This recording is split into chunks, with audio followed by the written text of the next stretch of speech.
Voilà, je prends la parole parce que je commence à en avoir... je suis fatiguée en fait. Je suis fatiguée de voir qu'il y a des gens qui s'acharnent comme ça sur ma fille à chaque fois. À chaque fois, c'est pareil. La dernière fois, elle s'est fait braquer devant chez elle. Alors les autres se font cambrioler, la mienne carrément elle se fait braquer. Et là, on me parle d'une de ses grandes amies.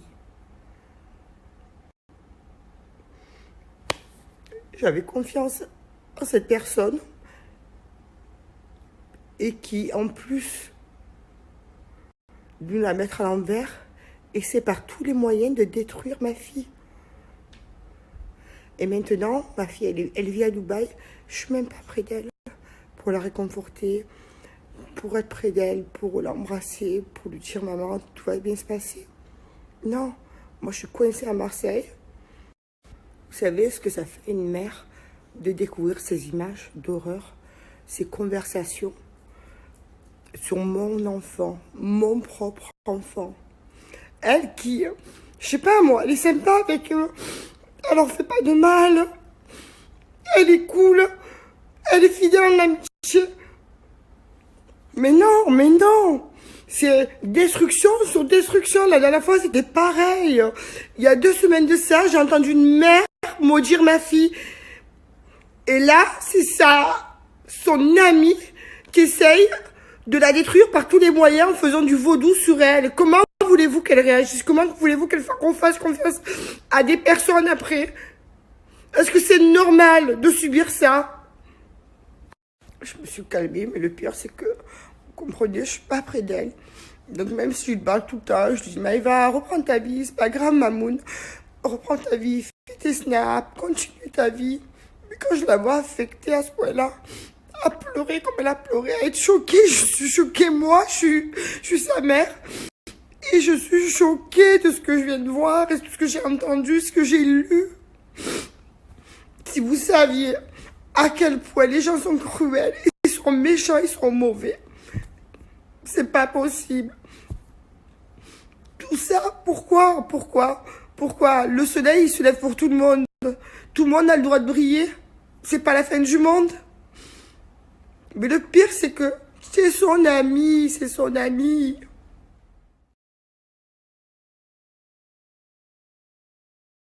Bon, les bébés, j'espère que vous allez bien écouter. Moi, ça va. Ça va pas du tout. Voilà. Ce qui se passe est grave.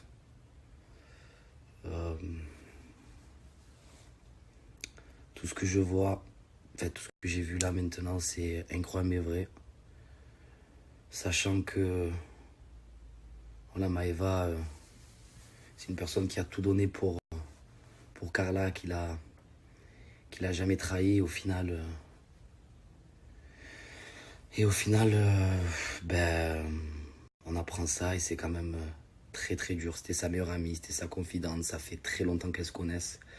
Et je comprends pas pourquoi faire tout ça, je comprends pas, je suis abasourdi, je sais plus quoi dire. Mais en tout cas, sachez quelque chose, c'est que je suis là pour Maëva.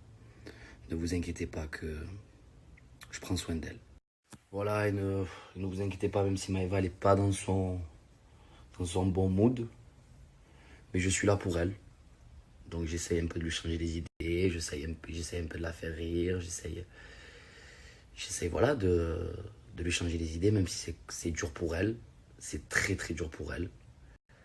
Ce qui se passe est très dur. Venant de sa meilleure amie en plus, c'est complètement... C'est inhalu. Voilà, c'est décevant, ça fait de la peine et Maëva, moi je la protégerai toute ma vie. Donc voilà, donc ne vous inquiétez pas, je suis autant peiné que elle. Mais voilà, je vais essayer de lui changer les idées. Et ne vous inquiétez pas,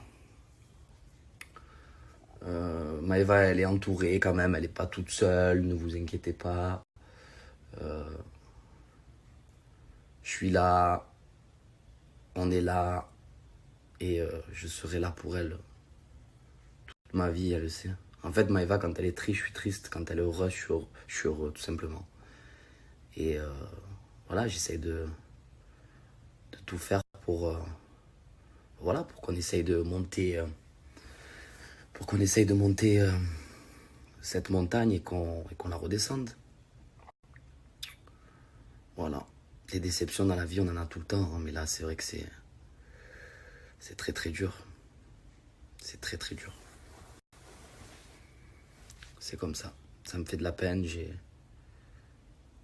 suis dégoûté, les bébés. J'espère que vous allez bien.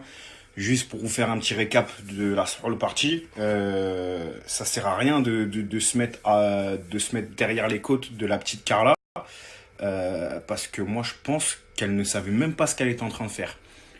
En fait, les gens ils sont tellement pas au courant que ça va vite, tellement ils sont pas au courant que ça va très très vite, qu'il suffit pas juste de dire ah j'ai donné mon âme, il suffit d'un rien pour pactiser. Ça il faut le comprendre.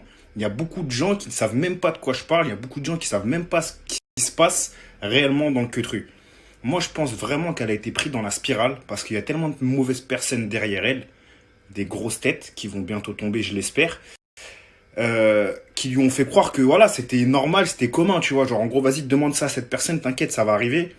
Dans 1 an, 2 ans, t'inquiète. Et elle l'a fait parce que voilà, elle s'est dit, ouais, c'est pas mauvais, c'est pas méchant, je demande rien de ouf, je demande pas la mort de quelqu'un. Donc, elle sait pas ce qu'elle fait, elle sait pas qu'elle est en train de pactiser, elle sait pas qu'elle est en train de faire du sale, elle ne le sait. Vous allez comprendre pourquoi je vous dis que ça peut aller trop vite. Demain, toi, tu fais de la télé, d'accord? T'es pas solide, t'as pas les reins solides, tu te fais insulter H24, ton mec il te trompe H24, t'es la bonne poire du groupe, t'es dégoûté ta race. Du jour au lendemain, on va te dire, ouais, tiens, cette personne-là, elle peut changer ta vie, elle peut te mettre un petit coup de boost vite fait, t'inquiète, y'a rien. Toi, tu fais quoi, toi? Tu sais pas ce qui se passe, t'es pas chrétien, t'es pas juif, t'es pas musulman, t'es pas croyant, tu crois pas en la vie spirituelle. Tu penses pas que toi, en allant demander des choses à une personne, il va t'arriver du mal parce que c'est mal ce que tu fais. C'est ça que j'essaye de vous faire comprendre, c'est qu'il y a des gens, ils savent même pas ce qu'ils font. Vous voyez? Donc ça sert strictement à rien de se mettre sur les côtes d'une personne. C'est bien pour ça qu'hier, moi, je l'ai pris à la rigolade parce que je sais déjà qu'il y a beaucoup de personnes, ils savent même pas ce qu'ils font. Les vraies personnes à punir, c'est les personnes derrière, les personnes qui présentent ces gens-là aux gens de télé-réalité, les gens qui sont là et qui sont en mode tiens, demande-lui ça à telle personne, t'inquiète, ça va arriver, t'inquiète, ta vie, elle va s'arranger. Alors qu'elle le dit même pas qu'en fait, non, ta vie, elle va pas s'arranger, ta vie, elle va se détruire. Que ce soit dans la télé-réalité, que ce soit dans la musique, que ce soit dans le cinéma, c'est monnaie courante dans ce monde-là. Dans le monde du showbiz, le soul, c'est monnaie courante. Voilà, c'est pas ça arrive de temps en temps, c'est monnaie courante. Ils sont tous remplis de ça. Black, Rebeu, Babtou, ils sont remplis de ça. Ils sont remplis de ça, ils sont remplis de ça. D'accord? Je dis pas que 100% du showbiz est dedans, mais il y a 90%, ils sont dedans plein. Tu veux réussir, tu sais par où faut passer. C'est réel, ok? Je sais de quoi je parle, on me l'a proposé maintes et maintes fois, d'accord? Donc je sais de quoi je parle, je suis pas un mytho, je vais pas vous raconter ma Yves, mais je sais de quoi je parle. Encore une fois, vous direz, Marvin avait raison. Musique, télé-réalité, cinéma, c'est la première chose qu'on va te proposer. Fais ci, fais ça, il va t'arriver ça, il va t'arriver ça. Tu veux pas. T'as des couilles, t'as pas de couilles. Tu crois en Dieu, tu crois pas en Dieu. Après, c'est à toi de voir. Vous comprenez ou pas? Mais il y a des personnes qui ne comprennent même pas. Il y a des gens, ils viennent, ils signent un contrat de musique. Le lendemain, ils sont avec chez. Ça pour vous dire que ça peut aller très très vite et que demain, n'importe qui, personne n'est à l'abri. Demain, n'importe qui, il peut sombrer dans le queutru. Ouais, hier, on a eu un blaze. Demain, on peut avoir un autre blaze. Après-demain, on va avoir encore un autre blaze. Voilà, c'est comme ça. N'importe qui peut sombrer s'il n'est pas accroché, s'il n'a pas des bonnes personnes derrière. Donc, voilà pourquoi hier, je vous parlais du fait que ce soit dangereux pour les enfants, pour les personnes qui adulent ce monde de la télé, qui pensent qu'en faisant de la télé, on va devenir blindé, riche, qu'on réussit notre vie. C'est pour eux que c'est dangereux. Parce que demain, ils vont signer un contrat, ils vont pas savoir, ils vont se réveiller avec des cornes. Tu comprends ou pas? Donc, même si j'ai pris ça avec le ton de la rigolade, c'est vraiment pour vous faire comprendre que moi, je sais ce qui se passe. Je sais d'où je viens, j'ai vu des choses que voilà, il n'y a rien. Pas beaucoup de choses peuvent me choquer, donc ça me choque pas, ça. Ça me fait de la peine, parce que je pense à la personne derrière qui est en train de manger des péchés à la mort, parce qu'elle sait même pas ce qu'elle a fait en fait. Vous comprenez? Parce qu'elle avait des personnes mal intentionnées derrière.